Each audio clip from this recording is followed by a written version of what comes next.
What's up, Buffalo Bill fans? Days like today makes you feel like you're living in the movie Groundhog's Day, where you wake up every day, the same tunes playing, you do the same things, talk to the same people, and it just happens over and over and over again. I don't even know what to say about today's game. I, I mean, I could sit up here and talk about everything that's obvious, but you already know because you watched it, or you didn't, you saw, you know, I can't even call them highlights, the lowlights of the game, and whatever little blogs or, you know, the videos you've watched of what didn't happen today. It was just a complete dud. Flat line, lethargic, complacent,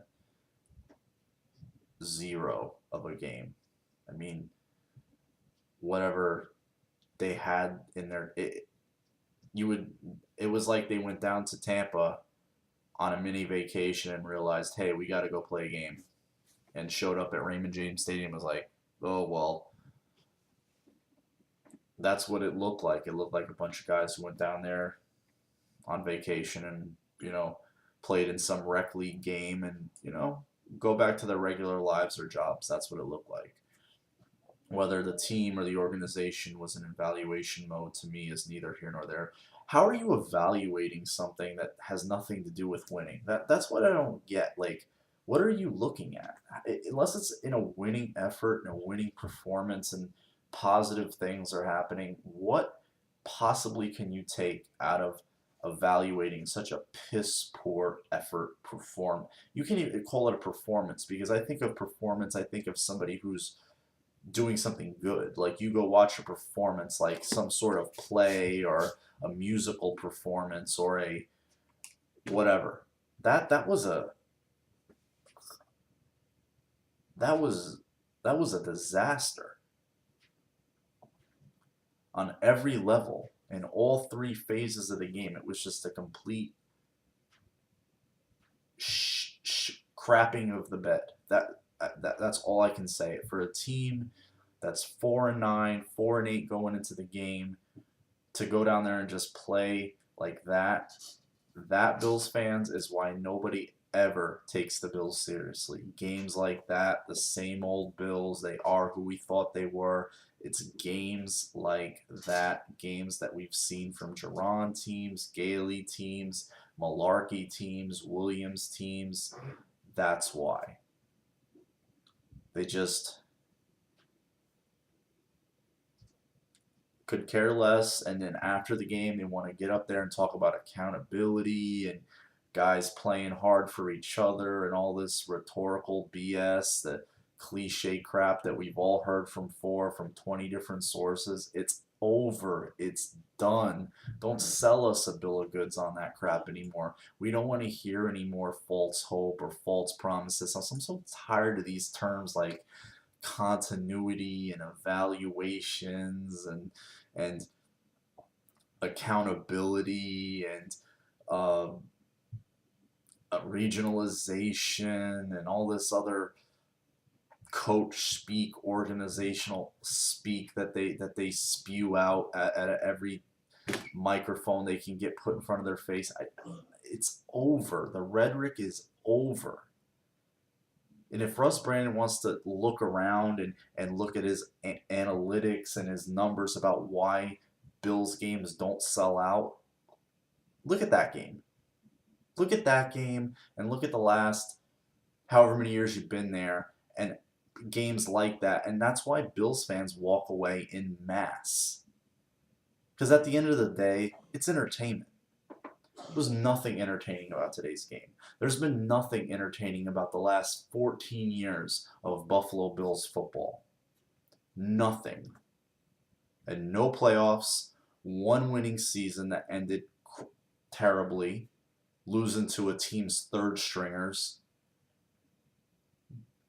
retread head coaching hires, some of the worst quarterback play in the league, incompetent personnel decisions, you name it. And then you want to give away a game to Toronto. And you wonder why you don't sell games out? You can't be that dumb. You can't be. You really can't be. Just add all those things up. And I'm not trying to be crass or anything like that, but come on. That's why you don't sell out games. It doesn't take a rocket scientist. It doesn't take a computer to spit out a spreadsheet on Excel to tell you why you're not selling out games or why more fans don't come out to support the team, because they have no reason to. They haven't been given incentive enough. Okay? So please save all that shit before you come out in your next marketing campaign or whatever you want to say about how we're supposed to be hopeful and all this stuff. You don't need to sell me or anybody else, because I think the Bills fans, albeit very emotional, are all pretty educated fans and know what we're looking at and know what we're watching. And we know what we're watching is just putrid. Putrid. Point blank putrid. And I know I'm going off on a bit on a tangent, but please, I think as a Bills fan, especially through the last 14 years of this, I think I've earned it. And I think every Bills fan has earned it. So, again, save the rhetoric, put it in your back pocket, and keep it there. Because nobody wants to hear it anymore. Nobody.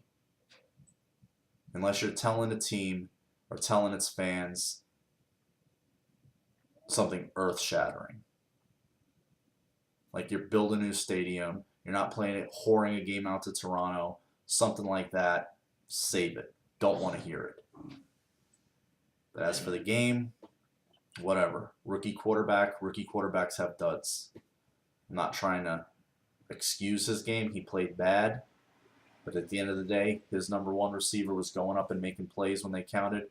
Our number one was dropping passes, saying that didn't matter in the game. Whatever. Rookie receivers who may as well be rookies again. Graham may as well be a rookie again. Chandler knows he's on his way out the door. What does he have to play hard for? Really? If you know you're walking out the door, you're not playing for no playoffs, like really, like you're just hoping you don't get hurt. I'll be honest, they folded the tents, some of these guys.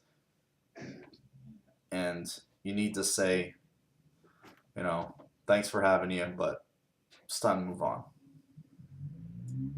Fred Jackson, love him, good player, great guy. On the broadcast today, he's they're talking about him, he's saying, I promised my wife I wouldn't get hurt. If you're playing football and you're worrying about getting hurt, I don't know if you need to be playing football anymore. It's like a boxer or an MMA fighter talking about, well, getting hurt is a pretty good probability. It's that you're going to get hurt. So I just don't think if you're trying to move forward, you need guys running around out there worrying about their first priority is not getting hurt. I know he's played decent this year and he's done some good things, but let's be honest, he's going to be 32 going on 33 years old. You don't build or turn around teams with guys that age. You just don't. Whether you like it, hearing it, or you don't like hearing it, you don't do it. I think to be prudent and smart in business sometimes, you have to make tough decisions. Tough decisions are hard. You don't like them. We all wish he was 22, 23, fresh, young guy who had a long career ahead of him, but he doesn't. He's not. We'd all like to think Stevie Johnson was this fast, slick number one receiver who made big catches and went up and got balls and, just had hands like glue when he was a threat in the red zone. He's not. He's not a guy defenses respect to take the top off the defense. They don't have to double cover him because he's not going to blow past you. So safeties don't have to cheat over to his side. He's going to run his little cut-in route and catch his little 8-yard pass and maybe run forward for another couple and be happy with it. That's what he does. Same thing with Chandler. He catches his little 6-yard turnaround pass, and safeties don't have to respect the seams. He's not going to run them. So Bills fans who wonder why the offense isn't more vertical, if I haven't touched on this before, that's why. The number 1 and number 2 reads aren't vertical threats. The offense was more vertical when they weren't getting passes. It was Graham and Goodwin, that little streak that those guys weren't in there from I want to believe it was the KC game, not the KC game, the Cincinnati game, all the way up into the Jets game. So, I mean, it is what it is, and it's not good. This team needs to get much more talented. We constantly overvalue the talent on this team as Bills fans. I'm more guilty of it than anybody. I'm not going to sit here and say that I don't do it. I do it, because talented teams aren't 4-9. They're not 6-10, 6-10, 4-12, 6-10. They're not. And if you keep going around in a circle chasing your own tail, you're never going to get anywhere. They need to figure this quarterback out. They need to let him play. They need to get him in the offseason, rep the shit out of him, and do it over again. And figure out where they are with him. And get him as developed as possible. And try to find an identity on offense and just play it. Don't sit there and tinker with things in game. That's what you have the offseason for. And I know what Marone's saying about he had a quarterback in his last NFL experience. They can go do things at halftime that they didn't practice their whole week. I know. Drew Brees is a veteran. You can do that with guys who have seen all these defenses and all these different looks and know how these DBs and defensive coordinators like to play you and what they like to take away and what they will like to give you. You know, all these things that EJ's seeing, he's seeing for the first time. Or he's seeing different guys play. I mean, the game speed is completely different on a week in and week out basis. And a lot of these college kids are getting at points during the season where they've never been. They play 12, 13 games, 11 to 13 games in college, and that's it. Now you're a rookie, you're into week 14, 13, 15, different animal. And it shows on a young team. So I know I've rambled. I know I haven't said much. I've done a lot of talking, haven't said a lot, but you know, there wasn't. I don't know what you take from today, Bills fans. I really don't. I couldn't disagree or argue with anything you have to say, because it's probably all true, and a lot of it is emotion and frustration, but still, I think a lot of it is true. So, I mean, I hope you guys have the rest of the week and try not to let this crap get you down too much.